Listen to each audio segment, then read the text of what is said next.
Most Americans are one paycheck away from being homeless. Think about that. Just one paycheck away from living on the street. But if the average household income in America is just over $50,000, how can they be one paycheck away from broke? And it's one of the most important pieces of the treasure map that you need to get rich. Right now, we're living in a world of the quick fix. If you want food, you can make a phone call and have it delivered to your doorstep. If you want a new computer, it's only one click away. Want a new car? Simply drive a few blocks down the road and you'll have hundreds of cars to choose from. We live in a society where endless consumption is encouraged. And we're taught that if you're sad, go buy a Big Mac from McDonald's. If you're thirsty, go grab a $10 coffee from Starbucks.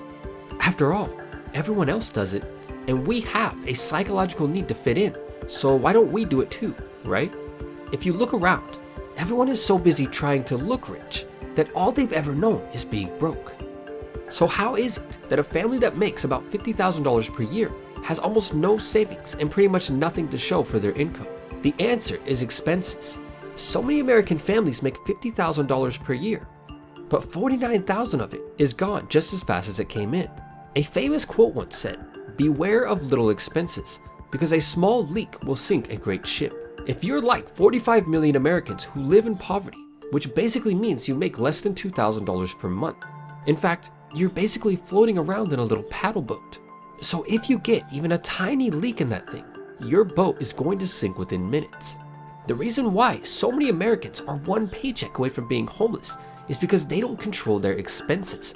And it's also why they will never become millionaires while living like that, and why they will never know what true financial wealth feels like. They will also most likely spend their entire lifetime working a job that they really don't like that much. When you get yourself into a huge mortgage on a house that is too big, you're not controlling your expenses. When you finance a fancy car that you truly can't afford, all you're doing is adding another small leak to your boat. Your job that makes you money is like a bucket that you use to scoop out the water from the leaks.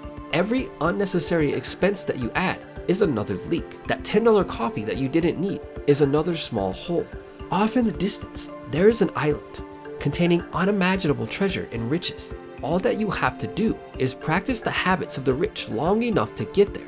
But most people are so busy scooping the water out of their boat that they completely miss the island. Not only do they float right past it, but they were so busy scooping the water out that they never even knew it was there, even though it has always been there.